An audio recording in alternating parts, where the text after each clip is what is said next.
Hey everybody, how's it going? Welcome to Climbing the Ladder, episode 30.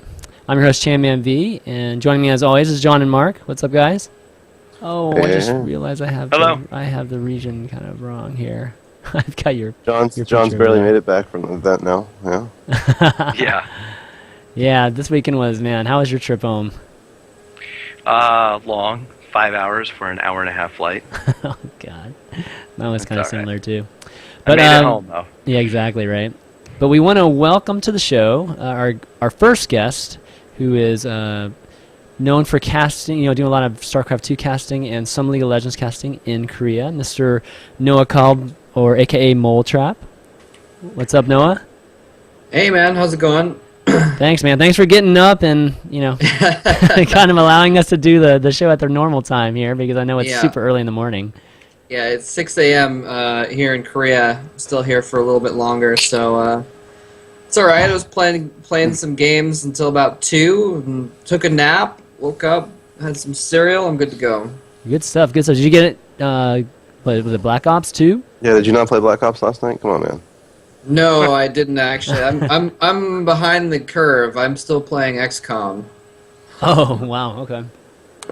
Yeah, I mean, I actually haven't opened my. I actually have Black Ops 2 outside. I just haven't gotten a chance to open it either. I need to do that tonight. XCOM was the big game that everyone was excited about coming out a month ago or something like that. And so yeah, it's too many games, man. Too many games. It's hard to keep up with. Yeah. Well, I took one of our MLG championship trophies last night to a GameStop. What? Why? What was our Black Ops Anaheim trophy? Oh, okay. Did you stand up front of the line and polish it? And just No, actually, people just wanted to take pictures with it trophy. and stuff. It was pretty cool. Nice. Did you get in the pictures? No, I got the cute girl who worked at the GameStop in the pictures. Some of them though. Okay. The one that I posted on our Twitter, I did. Great. Yeah, well, I mean, she was like in a posing mood, I guess. Hastro retweeted it. Hastro was really funny. He was like, ha ha ha, nice. Cool. Yeah. Well, we're actually going to be having another guest, David Ting, from general manager of IPL. He's going to be joining us in about a half an hour. Who's that? Who? I don't know, some David guy. I don't know. Some David who? IPL rep said that he would be a good representative. I thought he had retired from IPL. Retired from IPL, man. And that was why I couldn't get a hold of him anymore. Well, you can talk to him about that when he gets on, man. Oh, okay. He was easy to get a hold for me, man. That's all I have to say. You guys have the special key. Yeah. But, okay, well, why don't we get into some of our topics? I want to start off by talking a little bit about Lonestar Clash, since John, Mark, and myself were actually there this weekend. No, I know you didn't get a chance to catch too much about it, but hopefully you caught a little bit of news maybe on Reddit or Team Liquid. I was in Japan for the last week, actually. I figured it's going to be the last time for a while that Japan was going to be a 2-hour trip instead of a 12-hour trip for me, so I took a little whirlwind trip to Japan, so I didn't get to watch anything because internet's actually kind of hard to get hold of there, and, well, I was sightseeing anyway. But, I did usually kind of catch up on tweets at the hotel or hostel I was staying at night, and so I kind of kept up with what was going on with that. Yeah, that's cool. Yeah, I mean, if I was in Japan too, I think I would probably hold off on watching any of the event too. But all right, guys, what did y'all think of the event? Because obviously we were there. John, you were heavily involved. Mark, you had a huge announcement there, right? And I was just there to enjoy myself and help a little bit, I guess, wherever I could. But yeah, what did you guys think? I'm tired. I was there since Tuesday. I think it was great. I mean, obviously, you look back and you can find 20 things that you wish you would have done differently or done better. But, I think with what we had, I mean, every event's going to have some issues, and we ran into some early, even before we got started. Just with the amount of time that people had to donate, which is basically what they were doing because they were all volunteers. So, setting up the stage, a good 2 hours of dealing with the folks at Riot, trying to make sure that, I mean, obviously they wanted to make sure that the stage was set up in such a way that nobody could be peeking. Of course. Yeah. It turned out, actually, that all you had to do is look out of the corner of your eye and you could see the entire screen. but we ran a delay on it, and they were happy with that. I mean, we tried everything. We obviously wanted them to be very happy and take care of and make sure that it was a legitimate event. So, but I think overall it went really well. I mean, I was impressed. And once again, I can't say it enough. It's amazing what you can do with a lot of passion and little resources. Yeah, I mean, a lot of passion is right. And again, I was more from the standpoint of, just a bystander, just kind of seeing everything happen. I had the luxury of just, having a pass and just, getting a chance to just, hang out with you guys and watch you guys do all that. And I have to say, it's pretty amazing to watch all these volunteers, especially the students, I mean, what they're doing is they're building this bona fide show, that makes revenue. And I mean, and these guys are again, just students, and they're not getting paid for any of this. They're, it's just pure passion, which is really cool. And obviously, there's a lot of other volunteers or passionate people that aren't students. I mean, I know there are a bunch out there, but there's something to be said about just watching students come together, and they just have so much energy, man. I mean, how many days do you think in a row, like some of those folks were there before the show? Well, I came in Tuesday, and I know that they had already been kind of delivering things and working on things. So physically at the venue and doing things and being involved with setup and, buying different materials and stuff, I'd say at least 12 days straight. I mean, constantly. 6 to 8 hours a day, with classes nonetheless. Yeah, and it's really impressive. And Tesla guys are, I mean, I think they probably had, about 80, 90 volunteers there maybe, or something like that on the actual day? It may have been closer to 60. 60? Okay. Total, between Friday, Saturday, and Sunday. Right. Okay.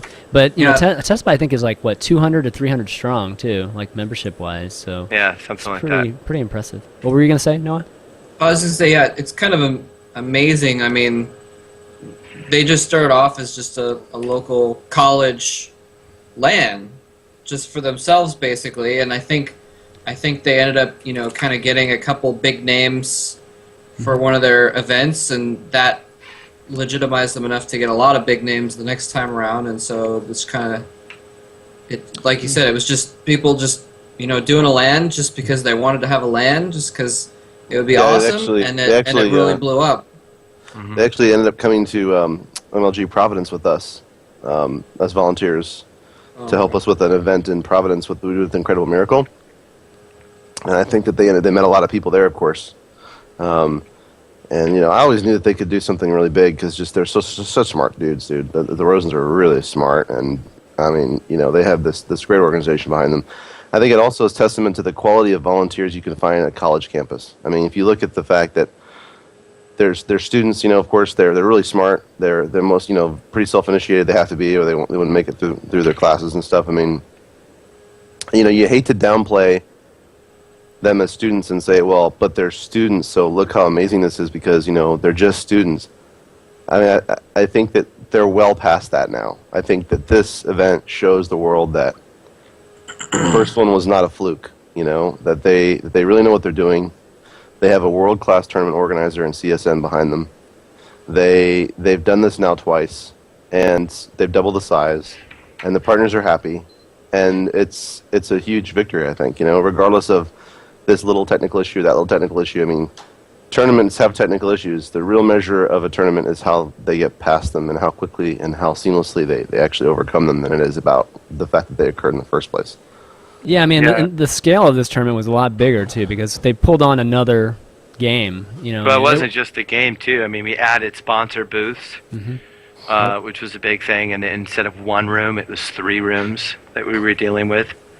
Or, I mean, instead of 2 rooms, it was 3 rooms now. So, I mean, yeah, the game itself is obviously a big deal, but all of the components that go with that is crazy. And you're talking about basically just diving in with all their passion. Chris and I had lunch with Fish Sticks and Gunrun yesterday, and Gunrun was telling us that there were times that just little things were happening. He literally was diving under tables, trying to weed through about 50 different wires and cords that were crossing over each other just to find a way to fix an issue or something. So, again, Gunrun is saving esports in so many ways. And I mean, and they did this in a venue which is, I'm sure, not a Marquesa Hall and Theater is not a venue that's typically in these high bandwidth demand type situations. Yep. And they make it look easy. I mean, they had better equipment this time, I'm sure, than last time and stuff like that. Things were more seamless. The graphical packs and stream overlays and stuff were more planned out. I know that I worked with one of our partners, Music Junkies, to help pave the way for some permissions on music and stuff like that. I mean, they really were organized, I think, very, very organized. And everything I heard about everybody coming out of the event was just how organized it was, even though the Rosens and TESPA and CSN make it look like they're winging it and they make it look easy. There's a lot of planning that goes into this, and you can't subtract from that. Yeah, and we've only been talking about the production of it. I mean, there's this whole logistics aspect of it that where, you had to have these players come from Dallas for a whole week. You pretty much had to, house them and feed them or figure out just, food for them and all this business for a full week. And as well as chauffeur them around, right? And that wasn't seamless. I mean, yes, I know I of course personally had some issues with that. I mean, Sure. we thought that STC was going to be there for a week. It turns out that there wasn't enough capacity for him, so we flew him back to California. There were some other folks that I guess, they were in some student housing, there was bed bugs, and there was this kind of stuff. But I mean, that's all unavoidable incidental stuff that you really can't plan for. I mean, you just do the best you can when it happens and try to adjust, as best as you can. It's not really, Right. Yeah. it's not really foreseeable. So Yeah. And just fix it next time. There actually was. I mean, there was definitely some logistic issues, but that's a lot to deal with. I mean, you don't just have 16 players. You have 8 casters. You have the CSN crew. It's not like we drive down there, so we need to get around as well. You have all of League of Legends teams. Then you have some teams and players that are a little bit more prima donna than the other, and they want special things and special treatment. Right. So you're running all over just to try to make the players happy and stuff. And sometimes things just don't go exactly as planned. But I thought the guys did excellent. I mean, they were making car rides at like 4:00 in the morning, getting people to and from airports. It was driving all the way to San Antonio and Dallas from Austin just to get people where they needed to go. It was it's crazy. Yeah, exactly. So it's just really, really amazing. And again, I remember being part of student organizations when I was in college, and I don't remember ever being even close to being able to pull anything off like this. So, yeah, it's a great experience for all those guys, just all those kids that were involved. And hopefully more schools will do, will be ambitious like, the two Rosens were, and maybe do something like this, in your state. I completely disagree with that. You know? I want to say that. Okay. Yeah, I completely disagree with that. I think that to say that the student organizations out there that don't have the kind of brand access and connections and relationships and everything else that the Rosens built from nothing over time, over a course of like 6 months to a year, with absolutely no recognition whatsoever. Yep. That's what you better be prepared to do if you're going to do this. It's not going to be as easy as, quote unquote, this looks. I mean, like the Rosens put on like 4 or 5 events with TESPA. They were part of a major team brand organization for a period. I mean, they did a lot of the right things to build those relationships. And if you don't have those relationships and you try to do this kind of an event, you end up not paying players or something like that. It could turn into a real mess. So you really just got to make sure that you have your ducks in a row.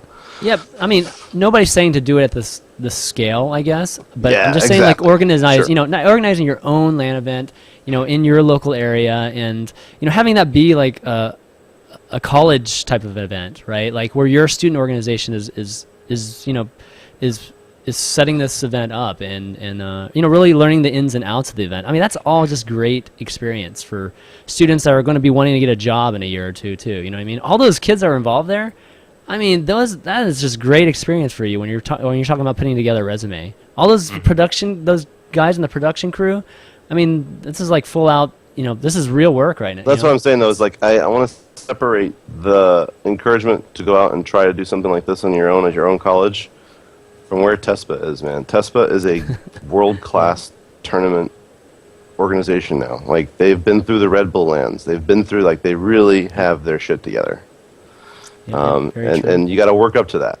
It's not. What's funny is that right here in Nebraska, they were actually running a college-run StarCraft 2 and League of Legends kind of open tournament on the same weekend. I would have loved to have helped them. Obviously, I was in Austin, but I think we're going to start to see more of those things, and people are going to, obviously not all of them are going to be successful. There's going to be some people that don't quite know what they're doing, and Right. they'll make some mistakes. But things like that, more regional and local, I think will really fuel a lot of growth.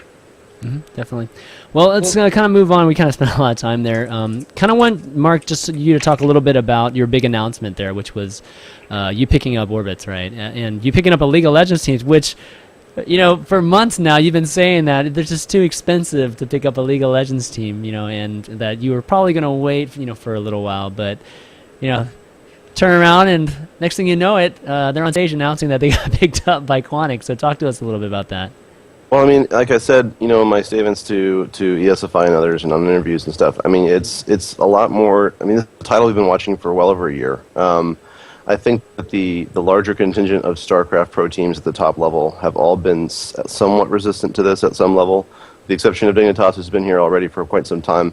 And I think that for us, it was a lot more about the right team and the right opportunity kind of landing at the same time. And when we saw this team disengaged from their prior organization, I sent one of my co-owners a message on Skype, and I was like, hey, look at this, And they were like, well, it's been posted 3 hours ago with 4K. They need to raise 4K. They already have the 4K. They don't need our help. We would have, we would have helped them, but we would have paid it, but whatever, but they don't need it.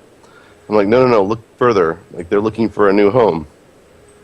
And I think that over the course, you have to realize in 4 days, what happened in 4 days is really ridiculous organizationally. I mean, from finance checks, legal checks, references on all these players, references on the team's performance, the press copy, the microsite development, all that stuff all happens in the space of a few days. It's a very stressful time. Everything's got to be just right. And then to have it being announced by a player on stage at an event and have to cue all the social off that and everything else, it's tricky, but it's really well worth it. Really well worth it. And I think that the thing to remember is that, for us, we're not looking for the biggest, loudest team out there. We're looking for a team that we think is going to stay together. We're looking for a team that's willing to do the work, that's hungry, And we want to do that work with them. And we want to work with them in our facility. And we want to try to give them every opportunity that they can have to qualify for Season 3 and be there and engage with them. And, I spoke with some of the Riot folks while I was at the event. They were very, very nice to us, and they understood that, for a big StarCraft team to be entering League of Legends right now, it's to a certain degree, it is almost a form of capitulation in a way. I mean, it is us saying, okay, you guys have something going on worthwhile there. I think we want to be involved in this. And I expect to see some of the other big teams follow suit. I don't know who or in what order, but I mean, I'm definitely expecting to see that happen at some point here. Well, that's something that every major Korean team has already done. KT, SKT, MVP, a lot of StarTale for a while. Of course, their team wasn't necessarily successful enough, and so they didn't pull out. But a lot of StarCraft 2 teams are adding on teams just because, and I don't think it's a form of capitulation. I think it's just that they're esports organizations, and limiting yourself to saying, "Oh, we're just a StarCraft team," doesn't make sense in the first place. So it I think makes a lot of sense to add on. Yeah, from a title mixture perspective, but I mean, from a political perspective, if you look at the history of what Riot's trying to do and our view as the foreign team scene, right? The people who are behind it, I don't know Jason Katz myself, but I know he was one of the big folks behind CGS. And I think that there was a sense about what Riot's doing that was artificial in nature to us, and we were concerned, like, okay, is this really real? Are they going to be able to sustain this for the long haul, right? And I think that what we're starting to see is we're starting to get the feeling that their revenue model and their microtransaction freemium model and the way that they're actually making money off of this as their primary marketing avenue is a working business model. And I think that that's something that we're interested in engaging in, because we all know in esports that when you engage in something that's a non-workable business model, that you may have seed funding to carry you so far, but eventually the party is over. And we don't want to see that happen with League of Legends or anything else for that matter. We're all very concerned about sustainability and viability as a long-term goal, and I think that I am starting to have an increased sense of confidence that Riot's going to get there, and I think that other team owners are as well.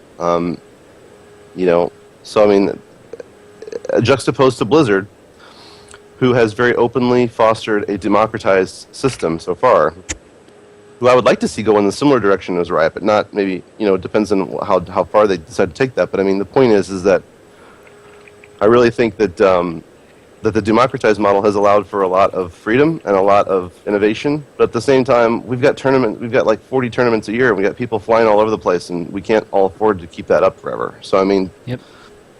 there's got to be something that changes there too. So. All right. Well, awesome. So are those guys going to be moving in the house soon, or are they just... Yes, they are. Cool. They're going to be moving in early December, early mid-December, and working really hard for their qualifier. They have their last qualifying match for IPL 5 this week. With the other guy who's not in the show yet, who I don't know. We'll be talking to him soon. Yeah, Yep. and then I think we're trying. Fear, who was Ferris before, asked us to do a show match. We might do that on the 21st, and then hopefully there's going to be like a live event that kind of culminates the season 3 qualification process. So we're looking forward to that as well. Well, okay, great. Well, congrats to obviously those guys and yourself. Should be pretty fun to watch you guys. You know, having a League of Legends team like in a lot of these tournaments, it'll be fun. But let's move on to the BWC, which is obviously the BattleNet World Championships, but a lot of the StarCraft 2 folks obviously know it as the WCS. Noah, I kind of want to ask you first. Like, what are your thoughts on it? Like, do you think it's gonna be the biggest event of the year? And like, who do you think's gonna win? I don't know. I mean, it's kind of interesting. I remember like the what was then WCS Europe ended up being like this huge event, and it was partly just because they just really did a good job of hyping it up, and the production was good, and that kind of thing. So I mean, it has the potential to be something really big. Unfortunately, I mean, it's partly just going to be. I haven't looked at the complete brackets lately. I kind of know who's going from memory, but I mean, it's going to be, you know, the Koreans and Stefano basically duking it out, and that's so. I don't know if it's necessarily going to be as huge, just because, like, I think, like for instance, WCS Europe, the competition was more even overall, whereas in this case, it's mostly going to be the Koreans just destroying everyone. Well, you know, with a couple exceptions, and so I think maybe the top 8 will be as good of a show, but not necessarily the entire thing. Yeah, well, I mean, I agree that Stefano's going to be right up there and to compete against the Koreans, but the best Koreans aren't there, right? I mean, a lot of them are not actually in. There are some really good Koreans there. No, don't get me wrong, but I feel like Rain's there, obviously, but it's Rain, Creator, Roro. Rain and Creator are all that really matters to me. I mean, that's who I was thinking of when I was like, oh, well, there's a couple Koreans that are just going to beat everyone. And like, I don't think there's many. There's not really almost anyone out there. I'll go ahead and double check the bracket in a second, but there's not many people that I can think of that are going that can possibly beat Rain and Creator. Well, I mean, Creator's been playing really well lately, but I think Stefano, obviously, but I even think Nurcho and Scarlet can play against those guys, too. I don't know if they can beat them, but they can definitely play very competitive games against them. So I'll be, just given that it's ZVP, right? Given the current state of ZVP right now. But, so I'm actually very optimistic about how the foreigners are going to do in this tournament. Yeah, the very fact that the very best Koreans aren't there may add to the storyline anyway, because people will want to tune in to see if, okay, these somewhat second-tier Koreans, if they can hold off the foreigners, for the championship. It will be interesting to see. To me, that's what's interesting. I want to see the Europeans and North Americans do well. Don't get me wrong, I would love to see them do well. I mean, some of my favorite players are going there. Suppy and Baby Knight are people that I know personally that I'm rooting for. I really hope that they do well. Moonglade and Sen are both awesome. Stefano is a really cool guy. I would love to see some of them, do really well. But I'm just being realistic that I don't think we're gonna see. I don't think we're gonna see any of them except maybe Stefano. I guess maybe Scarlet. I haven't actually watched a lot of her play, so I don't know exactly how good she is. I know she's been beating everyone she comes up against, so who knows. But I mean, I'm not sure if a lot of them can get to the finals. Personally, I'm hoping Grubby takes the whole thing. Oh, I think everybody that wants the tournament to do well wants Grubby to take the whole thing, because if Grubby took the whole thing, the viewership would be like would be like the best we've ever seen for StarCraft. I think if he did do well, because he's got like 500 million Twitter like Chinese followers. I think on it's like it's like crazy. His Chinese following is like amazing. You know, I don't think it's out of the realm of him, of the possibility of him being able to win it. It just, I mean, honestly, we would think there's no way, but, you know, sometimes these guys step up and just do some amazing things. It would be very interesting to see him do well. You know, you guys also have to remember that State and Illusion have been out of sight and out of mind for 2.5 months now. Yeah, State's been playing well. State's been taking games off partying. Yeah, State's been playing well, and given that the best Koreans, you know, in this tournament seem to be Protoss. I mean, obviously Hero. Let's see, who is it? Who's in here? It's Hero, Parting, Squirtle, Hero, the other Hero, Parting, Rain, and Creator. Squirtle too, I think. I mean, so you got three Protoss right there, or 4 Protoss right there, right? And Roro. I don't see Roro and Curious. Yeah, Roro and Curious are the 2 Zergs, I think. Roro. But yeah, so anyways, yeah, I'm pretty excited to see how it goes. I heard a Chinese team's going to be producing it, so a little bit worried about that for us, you know, who are watching it at home. But I bet the live event's going to be insane. It should be pretty crazy, given that it's in Shanghai, and Grubby's going to be there.